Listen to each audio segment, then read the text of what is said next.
Muy buenas tardes, amigos. Muchas gracias por estar en un nuevo programa de Voto Extra. Este espacio que es un esfuerzo de Grupo Extra para llevarle a usted la información pues, más actual, más informada, más veraz, para que usted pueda realmente tomar una decisión informada de cara al proceso electoral que ya se nos avecina, que próximamente en febrero del 2022, donde tendremos la responsabilidad los costarricenses de ir a elegir pues, un nuevo gobierno. Como hemos venido pues, en este programa, en este espacio, hablando con los distintos candidatos de los distintos partidos, pues este espacio será con esa misma línea. Tenemos el agrado de contar con la candidata del Partido Unidad Social Cristiana, doña Linet Saborío, quien el pasado domingo pues, ganó la convención interna de esta agrupación política. Precisamente vamos a ver un poco acá el corte, que si bien no ha sido todavía definitorio, pero es más que suficiente que para darle el triunfo a doña Linet, según los últimos resultados, con un 56% de apoyo de sus votantes, de los votantes socialcristianos que se hicieron presentes a las urnas, superando en mucho pues, a don Erwin Macís, el diputado, y también a Pedro Muñoz Fonseca, quien apenas un 19%, que tal vez fue la gran decepción de esta votación en este proceso electoral. Pues doña Linet Saborío Chaverri, quien es una conocida de la política costarricense, ya ella fue gobierno, en el último precisamente gobierno del Partido Unidad Social Cristiana, en la administración de Abel Pacheco, donde fue vicepresidenta de la República y también tuvo a su cargo el Ministerio de Planificación y también fue directora del organismo de investigación judicial. Nosotros, como siempre, pues en este espacio les damos la más cordial bienvenida, recordándoles que nos pueden seguir en nuestras redes sociales, en Facebook, y pues siempre agradeciendo a los compañeros que están detrás de cámaras y a la producción de nuestra compañero Melvin Calvedón y Alejandra Gómez. Ya está mi compañero Gravin Granados con doña Linet para ahondar en esta entrevista. Gravin, doña Linet, muchas gracias. Buenas tardes. Muchísimas gracias, muy buenas tardes, muchas gracias por la invitación. Doña Linet, muchísimas felicidades. Veo que Mujer de Palabra se le invitó el día que usted vino con la precampaña, que de ser electa ganadora la tendríamos aquí y así fue. Así es, a la orden, Gravin. Bueno, en realidad estamos comenzando una nueva etapa, realmente lo que estamos es concluyendo una etapa, muy satisfactorio el resultado, pero muy agradecida con la gente y quiero aprovechar este espacio para arrancar dando las gracias a todas las personas que nos ayudaron, muchísimas, mucho voluntariado, tanto dirigente que se nos sumó, desde las mesas, transportando personas también, poniendo muchos sus propios vehículos, a todos muchísimas gracias. Yo creo que logramos una fiesta democrática, linda, y Gravin, una forma distinta de hacer política. Fuimos a una campaña con recursos muy limitados, pero esa limitación de recursos vino a sustituirla, la esperanza, la fe de las personas, el creer en nuestros planteamientos. Queremos instituciones cercanas a las personas que respondan realmente sus necesidades, sus requerimientos. Es un Estado que no obstruye el desarrollo de las personas y trabajar también desde las regiones. Eso resulta fundamental si queremos una sociedad más inclusiva, más respetuosa de los derechos, con más respeto de la dignidad humana. Tenemos que trabajar muy fuerte en la economía, en las finanzas del Estado y también trabajar muy fuerte en temas de corrupción, y me parece que ese es un tema importantísimo también, hacer rendir nuestros recursos. Yo creo que de eso se trata. Perfecto. Doña Linet, bueno, el domingo anterior que tuvimos la oportunidad de conversar en el Hotel San José Palacio, ¿verdad?, que fue donde usted recibió los resultados. Si bien es cierto, en el primer corte de las 6:30 de la tarde ya veíamos una diferencia abismal con solo un 8% de las mesas escrutadas. Bueno, usted decía, esperemos el resultado final, y usted no quería darse ganadora, ¿verdad? En ese momento usted estaba como muy tranquila, muy confiada en los resultados, pero usted no daba el brazo a torcer, dijo, no me voy a declarar triunfalista aún, ¿verdad? Y ahora, como lo estábamos hablando, hubo una campaña, digamos, muy silenciosa al inicio, muy sigilosa, y de repente aquí anuncié mi candidatura, mi precandidatura y demás. ¿Cuánto contribuyó eso a tener el resultado que tuvimos el pasado domingo? ¿Y cómo han sido esas primeras horas ya como candidata de la Unidad Social Cristiana? Perdón. Sí, gracias. Bueno, hubo un momento cuando trascendió de que estaba pensando la posibilidad de formar parte de esta contienda, a propuesta precisamente de dirigentes de base que se acercaron y me plantearon esa posibilidad. Y aunque en otras ocasiones se me había hecho ese planteamiento, siempre había señalado que no. Yo sentía que ya había dado suficiente cantidad de tiempo en la función pública, en lo que yo siempre he creído, una buena función pública. Y bueno, sin embargo, en esta ocasión llegaron, fueron dirigentes de base y sentí en todo esto la necesidad también de pensarlo entonces. Tomé mi determinación consultando a las bases de diferentes lugares del país y lo cierto es que cada vez éramos más. Tal vez por eso se fue sintiendo que fue bastante silencioso el trabajo, como usted señala, pero es que además no teníamos tampoco grandes recursos. Entonces hicimos un trabajo muy de campo también, muy a veces por teléfono, a veces por algún medio también virtual, a veces presencialmente, y por eso también doy las gracias a tantas personas que nos abrieron las puertas de sus casas y guardando todas las medidas, pero estuvimos ahí pidiéndoles su apoyo y yo creo que los porcentajes nos señalan de que hay una forma efectivamente de acercamiento, de compromiso, que nos permite llegar a las personas.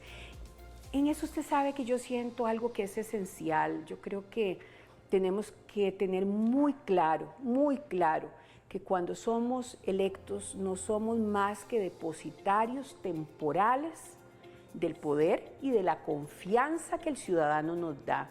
Y a veces hay una desvinculación inclusive entre lo que se plantea y también entre lo que se hace, y yo creo que ahí es donde se da una lejanía, lastimosamente, con la política y con ese llamado sector político, pero creo que a veces la responsabilidad es de la manera de hacerlo.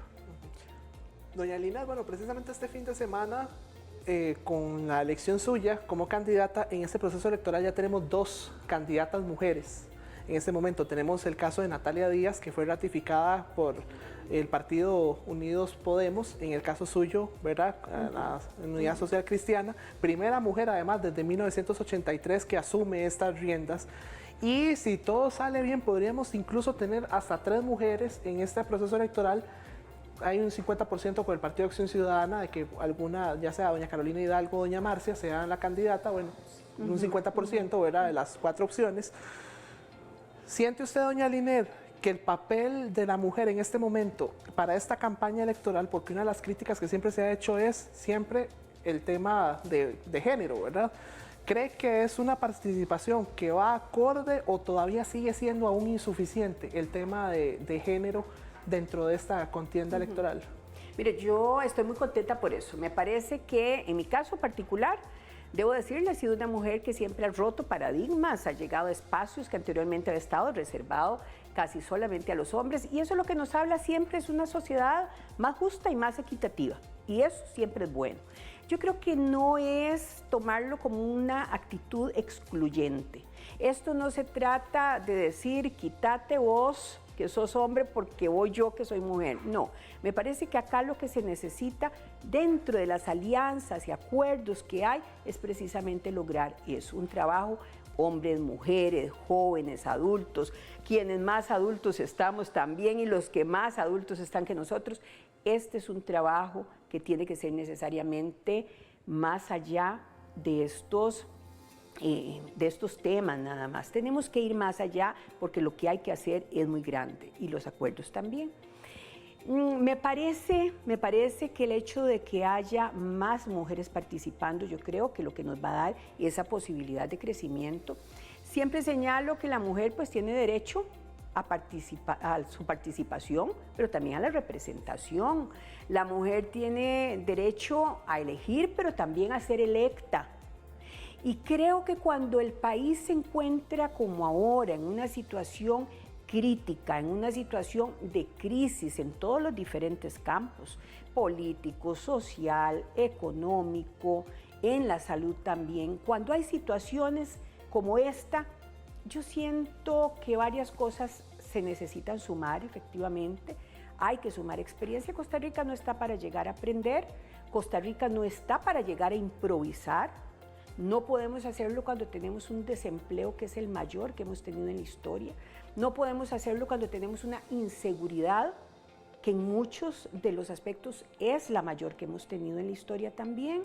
No podemos llegar a experimentar cuando tenemos todo el sector agropecuario, por ejemplo, en un déficit inmenso de acompañamiento, por ejemplo, del Estado, una banca de desarrollo que no está funcionando y una banca nacional que yo creo que también tenemos que revisar porque a veces parece que se les olvidó que no son banca comercial. Y ahí tenemos que buscar oportunidades. Cuando nosotros tenemos tantas, pero tantísimas personas como emprendedores tratando de abrir espacio, pero parece que las cosas se les dificulta y se les cierra, ahí nosotros tenemos que buscar espacios efectivamente distintos y tenemos que facilitar que pasen de la informalidad a la formalidad, como lo hablábamos el otro día también acá. Entonces, vamos a ver, cuando todas esas cosas suceden, yo siento que también esa visión solidaria que tenemos es importante, es muy importante.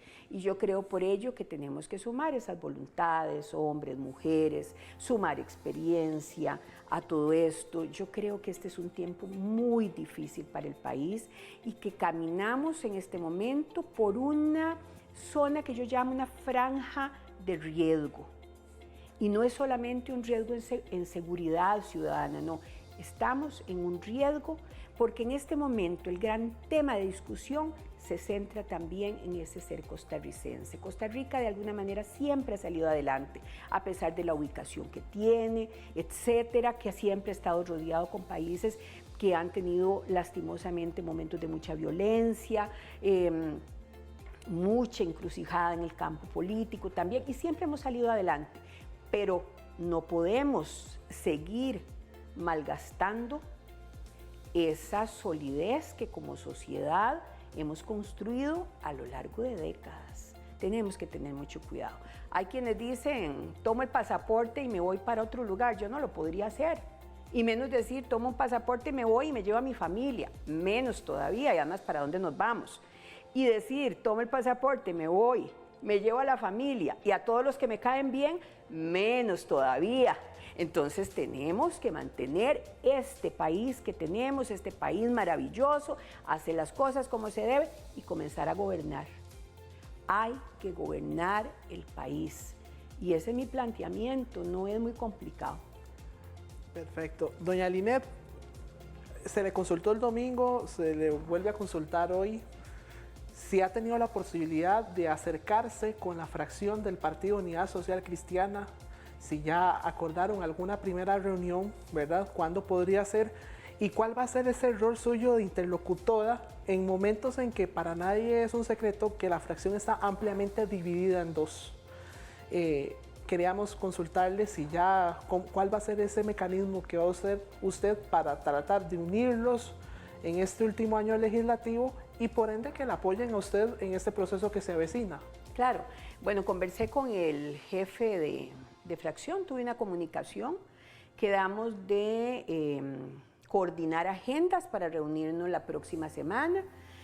Don Erwin Macís, recibí de él una llamada, también quedamos de coordinar lo correspondiente. En principio pensé que lo íbamos a poder hacer antes, pero teníamos un choque en agenda y lo plantearemos para la próxima semana o bueno, al momento de que las agendas puedan coordinarse. En cuanto a la fracción, como le digo, pues voy a reunirme con el jefe de fracción. Hay particularidades que usted señala que han habido dentro de la fracción del partido. En mi caso sé que tengo una prioridad en este momento y es ponerle un rumbo también a esta segunda fase de campaña. Mucho tenemos que conversar, por supuesto, con muchísimos dirigentes, etcétera. Pero en este momento estoy tomando también a partir de mañana un espacio importante para dar gracias. Yo creo que tenemos que dar muchísimas gracias a todos los colaboradores, a todas las personas que hayan estado y también, ¿verdad, Clara?, de que cualquiera sea el grupo con el cual trabajó. En este momento lo importante es sumar. Hay que sumar esfuerzos. De hecho, me permito señalar, este ha sido un movimiento cuyo mensaje ha sido ser un movimiento de puertas abiertas. Creo que acá lo había señalado en la visita anterior. Y puertas abiertas para todos los socialcristianos que estén dentro o fuera de la organización y también para todos los ciudadanos de buena voluntad que quieran sumarse a este movimiento. Doña Lina, ¿cómo le fue usted ahora en la campaña? Ahora, usted sabe que cuando se hace una pre-campaña siempre hay objeto de críticas o siempre se busca sacar, como decimos, los trapitos sucios, ¿verdad? En el caso suyo, en esta pre-campaña, se le tildó de que no tenía experiencia como para gobernar, se le sacó el tema de su esposo en el tema de Raxa, y recientemente, bueno, don Luis Fishman, una vez que se dio a conocer el resultado, de acuerdo con el medio digital de Reacción, él dice: no le conozco ningún logro a doña Linet, no entiendo por qué ganó. ¿Cómo tratar de barajar estas críticas que se le han hecho a usted y cuál va a ser el papel ahora para entonces que estas críticas se conviertan tal vez en una posibilidad de potenciar el objetivo final de la ruta, que es obviamente la Casa Presidencial? Bueno, hasta ahora ninguna ha tenido ningún fundamento, absolutamente ninguno.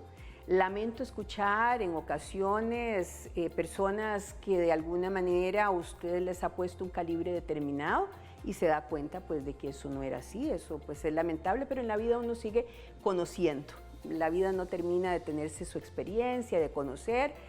Me resulta lamentable, muy lamentable, a veces resulta muy triste cuando además quieren golpear hasta la familia. En uno de los momentos determinados hasta el nombre de mi papá salió, que en paz descanse. Me pareció no solamente innecesario, me parece que eso no es la política, y además también infundado. Así es que hay momentos de la vida en que usted dice, efectivamente, por esas razones es que la gente se cansa y es que la gente comienza a sentir desesperanza en relación con la política. Yo voy a continuar, si Dios me lo permite, voy a continuar con el mensaje que he tenido y con el compromiso totalmente transparente. A mí no me mueve ningún problema de egos. Nunca en mi vida he dicho: quiero ser presidente o presidenta de la República y este es mi objetivo, mi meta. No, siempre he tratado de ser una buena funcionaria pública cuando estaba en la función pública, una funcionaria pública proba, transparente, de mucho brete, siempre he sido así y continuaré en esa línea. Muy triste, la verdad. A veces le da a uno como tristeza observar personas que todavía se quedan en un área de simple machismo y desde el machismo queriendo golpear la reputación de las mujeres, porque creo que son ataques, muchos de ellos han sido ataques por mi condición. Es la primera vez que lo señalo, eso sí, yo anteriormente no lo había referido de esa forma tan clara, pero es muy lamentable, especialmente cuando algunos con solo que lean un poquito se dan cuenta qué es lo que usted ha hecho.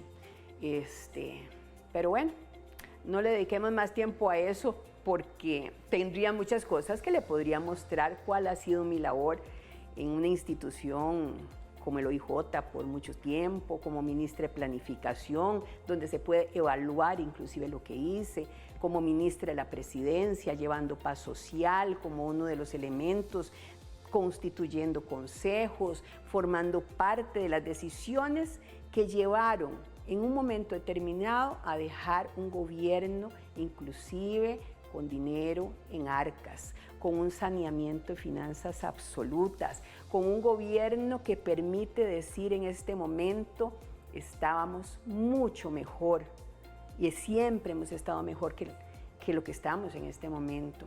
Un gobierno que tuvo la posibilidad de crecer en el área social también. En fin, y muchos de esos logros, le cuento, gracias a los equipos de trabajo, al entusiasmo, en fin. Y quizás por eso le voy a comentar, los equipos que estuvieron en gobierno están prácticamente todos trabajando a mi lado en esta campaña. Y eso yo creo que habla de qué fue lo que hicimos. Perfecto. Doña Linet, bueno, usted sabe que Grupo Extra siempre se ha caracterizado por ser el medio del pueblo. Tenemos el periódico del pueblo, el canal que es el canal del pueblo, y al final es el pueblo el que al final toma la decisión si la escoge o no como presidenta de la República, ahora el 6 de febrero. Mi compañero Vale Quiroz y mi persona hicimos un sondeo en el centro de San José para ver algunas consultas para usted. Le voy a dar mi intervención a Barley para que nos comente un poco sobre este ejercicio que hicimos. Adelante, Barley. Así es, Graving. Precisamente, doña Linet, pues quisimos preguntarle a las personas cuáles eran pues, las inquietudes o principales preocupaciones que tienen, y vamos a escuchar a 3 costarricenses haciéndole una consulta a usted para que usted nos ayude y les conteste. Vamos a ver si los compañeros aquí vamos con la primera pregunta, doña Linet. Gracias. Ya los jóvenes que no hay trabajo, y cuesta conseguir trabajo, y también la educación, que hay muchos jóvenes que no pueden estudiar porque por el asunto que no tiene medios para la internet y todas esas cuestiones. Doña Linet, creo que el problema educación, jóvenes, que no hay trabajo, ¿verdad? Sí, También sí. Un poco, ¿qué le respondemos a este ciudadano? Sí.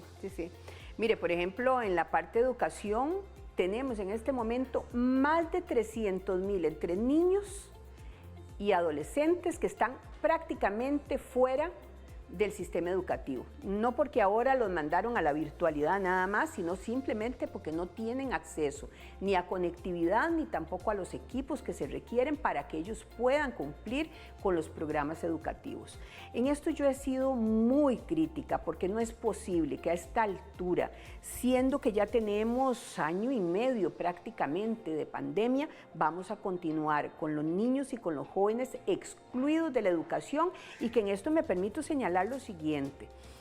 El año anterior a la llegada de la pandemia, tras una huelga tan larga como la que tuvimos, ahí nuevamente se da por un diálogo inexistente, por falta de entrar a dialogar y a llegar a buenos acuerdos. Resulta que tuvimos un año también perdido para esos niños y jóvenes, y a hoy tenemos niños que están en 4º grado que no saben leer ni escribir, y eso no es posible que suceda en un país como el nuestro. Tenemos el Sistema Nacional de Radio y Televisión, ¿por qué no utilizarlo? ¿Por qué no coger los programas, por ejemplo, que están a distancia y alinearlos de manera tal que con los mismos educadores, dándoles también a ellos nuevamente formación, si hemos tenido tiempo?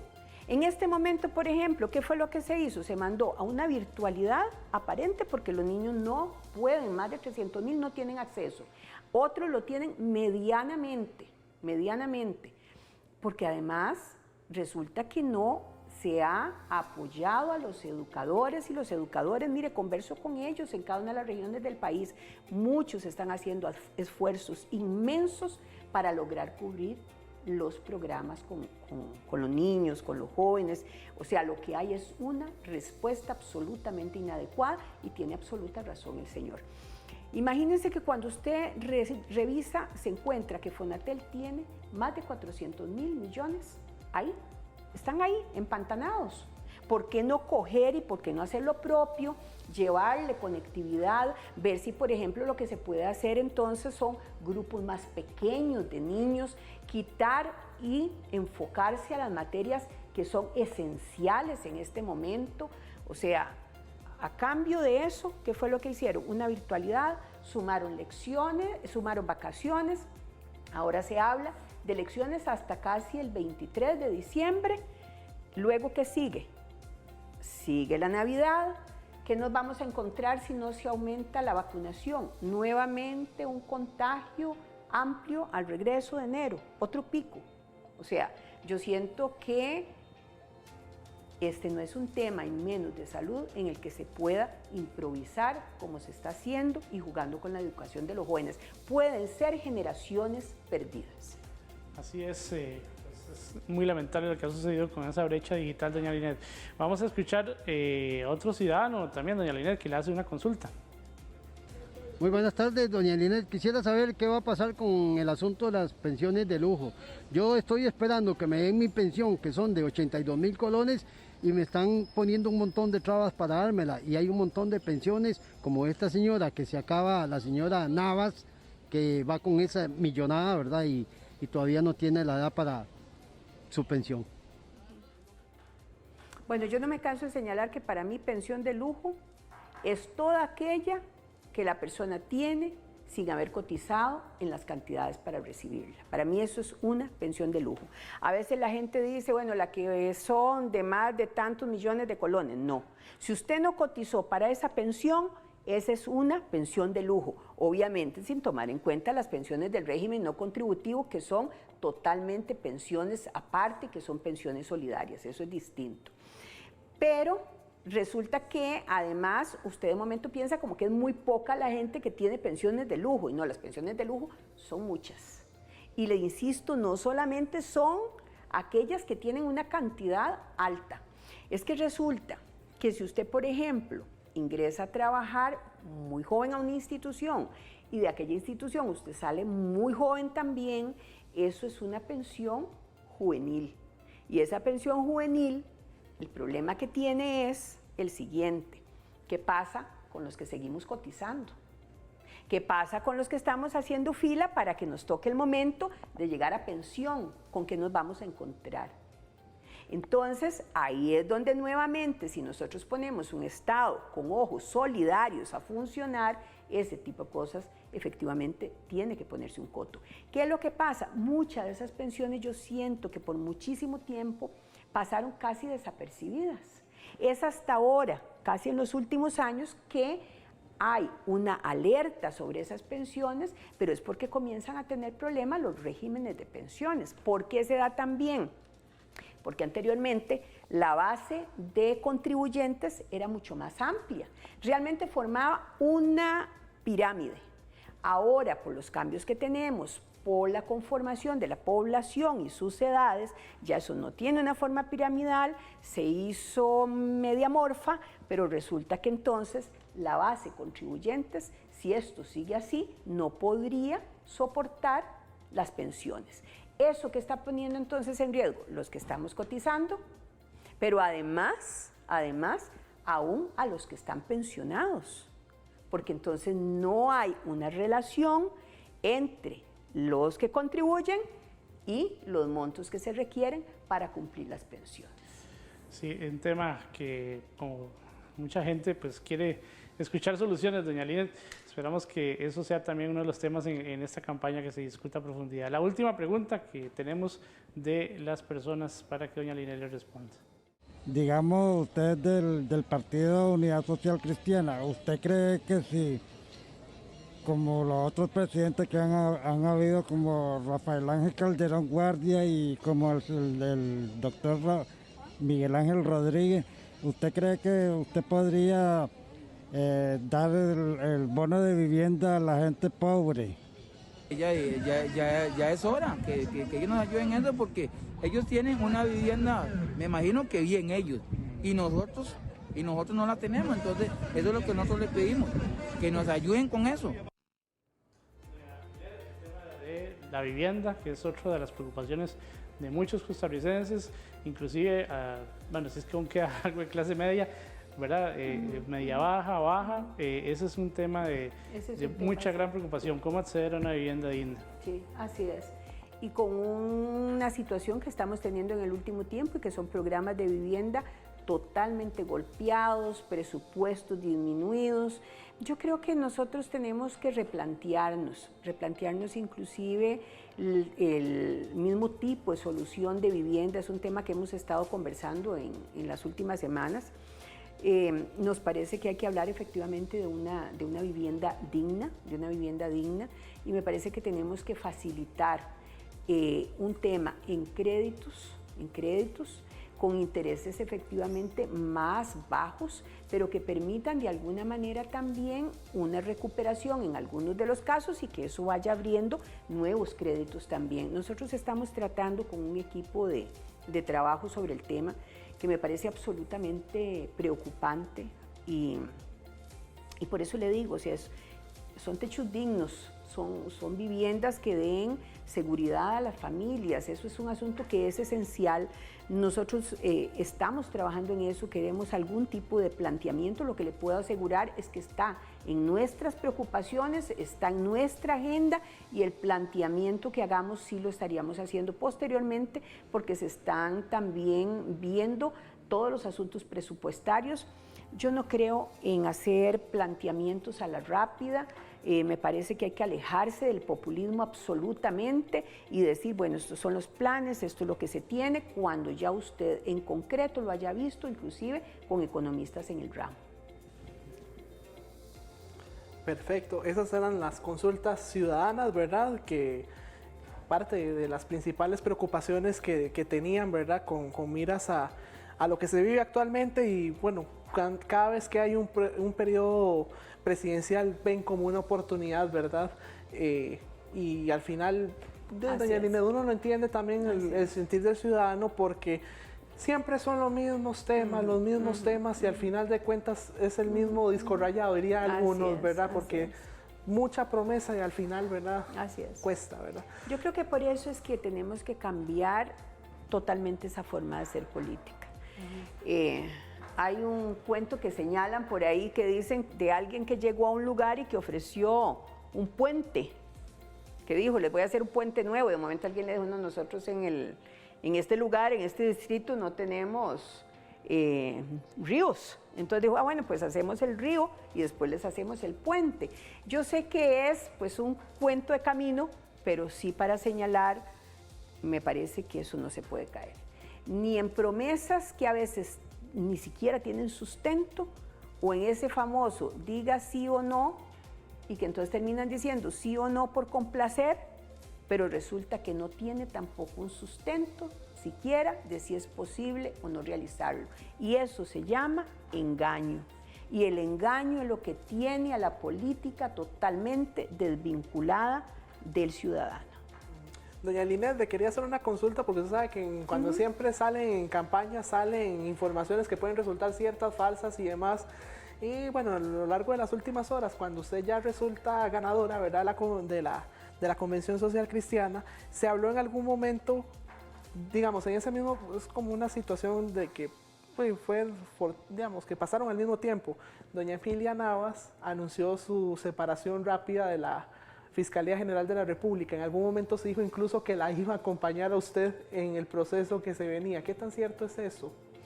Bueno, doña Emilia es una persona que en este momento tiene prohibición, pero independientemente de eso, pues no es un hecho cierto. Me parece que se suma a las mismas campañas que hablábamos hace un rato, ¿verdad?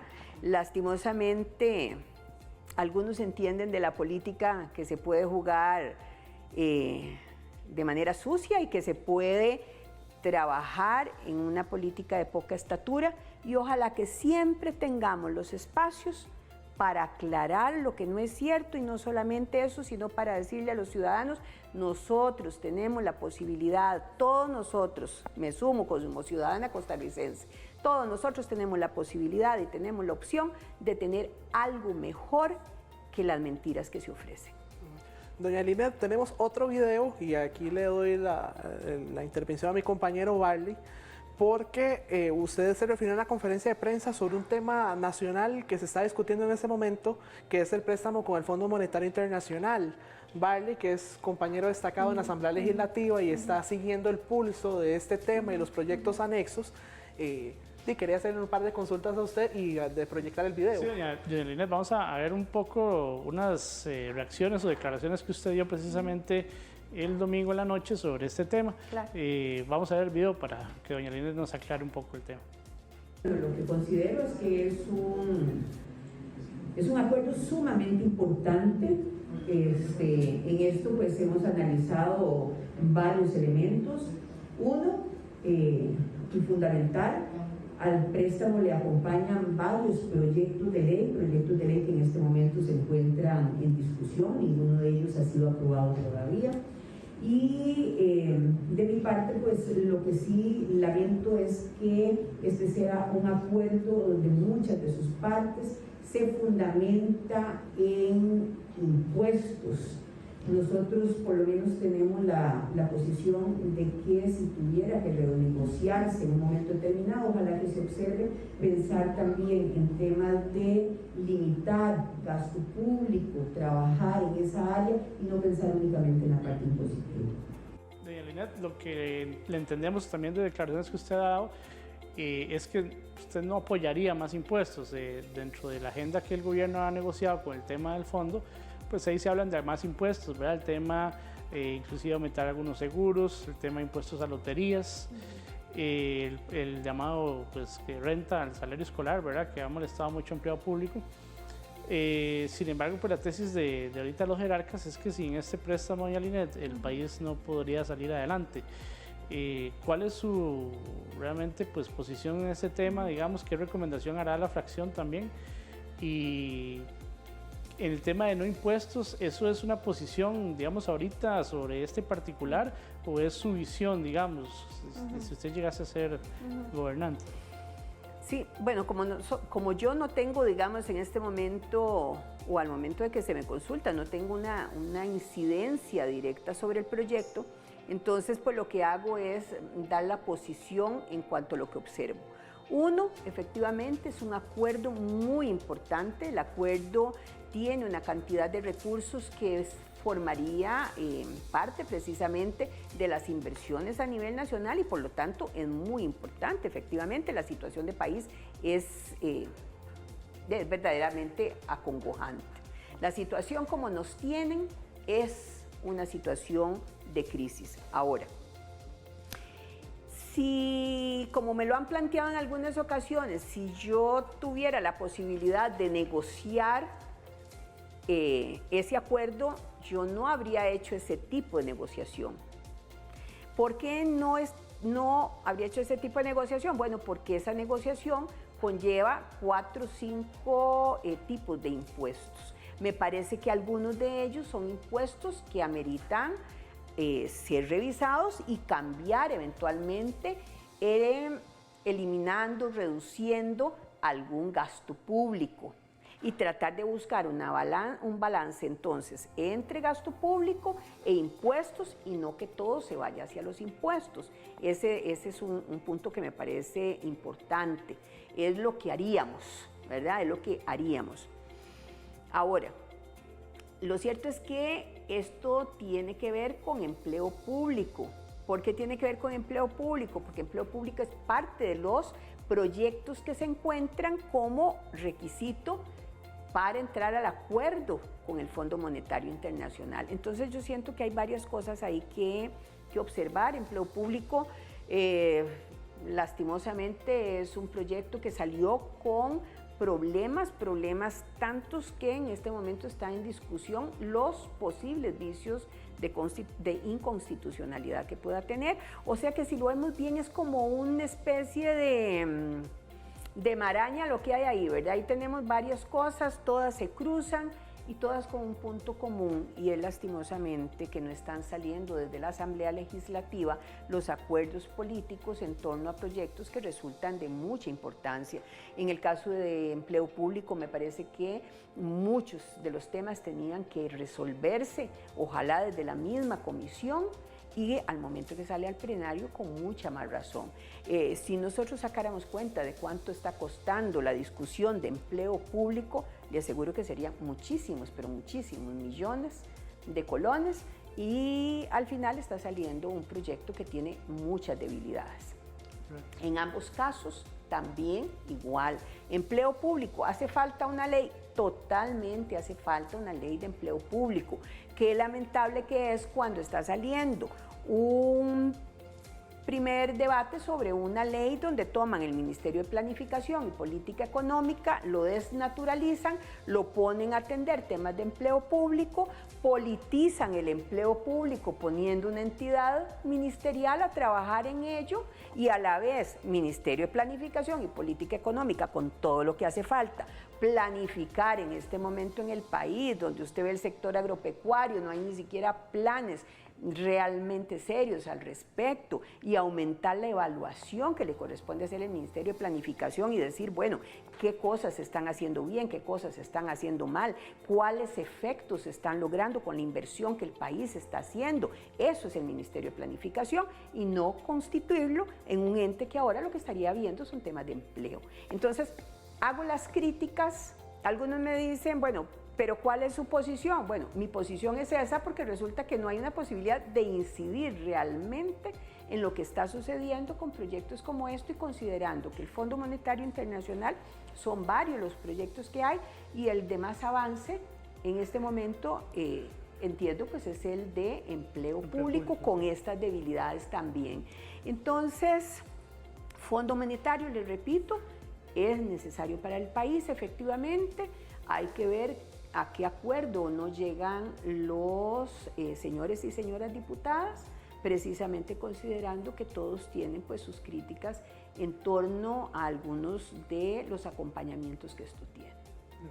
Doña Linda, ya para finalizar, porque el tiempo se nos agota y la verdad es que se le sacó provecho, ¿verdad?, estos minutos, ¿verdad?, durante este espacio. Desde el año 2002, el Partido Unidad Social Cristiana ganó una segunda ronda electoral con el 58% en aquella oportunidad con don Abel Pacheco. Sin embargo, desde el 2002 para acá, el partido vino desinflándose en las estadísticas de los resultados. Levantó un poquito en el 2018 con don Rodolfo Pisa al pasar de un 6 a un 16%, pero resultó insuficiente para una segunda ronda electoral. Doña Linet, ahora que usted está ya más tranquila, ya encasillada con el rumbo de la elección, ¿usted está confiada que de llegar a la presidencia de la República llegaría en una primera ronda o sería para una segunda ronda? ¿Usted cómo lo vería? Bueno, yo siento que eso está muy a rifa, ¿verdad? Muy a rifa. La mayoría de analistas, la gran mayoría de analistas y tal, pues todos dicen hay una segunda ronda porque es lo que ha venido sucediendo, ¿verdad? Yo lo que digo es, ojalá que no haya una segunda ronda, y le voy a dar dos razones fundamentales, ¿verdad? Hay otras razones más, pero dos razones fundamentales. Una, esto le cuesta un dineral al país, las segundas rondas, ¿verdad? Siempre tiene su asunto, pero además hay algo que es muy complicado. Y es que esas segundas rondas llega efectivamente con poco dinero. Y ese poco dinero abre posibilidades a que dineros no muy cristalinos puedan ingresar a la política. Eso además orilla a una especie de presión. Y yo creo que la presión y los compromisos a veces caminan como de la mano. Me parece que eso tampoco es bueno. Pero hay un tema que para mí es un tema también de fondo. Cuando hay una segunda ronda, lo que se tiene es un mes para hacer el cambio de gobierno. Ese mes de cambio de gobierno no es bueno por muchas cosas. Los equipos que tienen que conformarse, los traslados de información que se dan. Para mí hasta la transparencia juega un papel importante en ese mes también. ¿Por qué? Porque hay una llegada de los equipos nuevos a las instituciones, etcétera, y todo eso se acorta a un mes tan solo.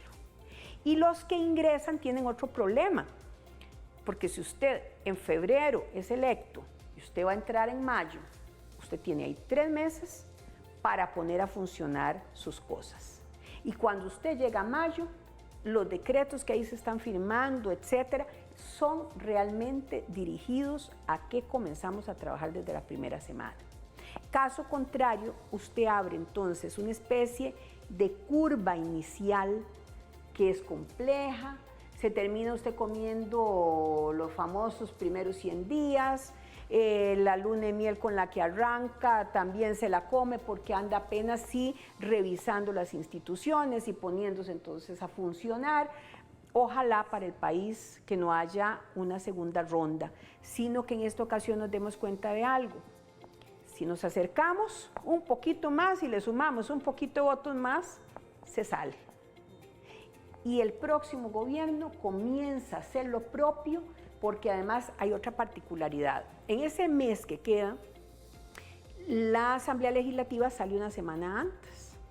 Entonces, las posibilidades, digamos, de coordinación en las últimas semanas, con las últimas cosas que eventualmente usted podría lograr, ¿verdad? Que se vayan sacando adelante y tal, aunque sean urgentes o no, se constituye en 22 días. Ahí ni siquiera es un mes, sino 22 días. Entonces, ojalá de verdad que todos estemos como en esta línea y podamos pensar en esta ocasión en una primera ronda.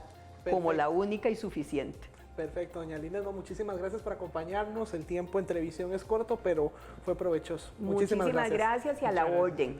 Le digo a ambos, igual que lo hice anteriormente, estoy a la orden de ambos. Perfecto, muchísimas gracias y los esperamos el próximo miércoles ya con la información de la convención del Partido Acción Ciudadana.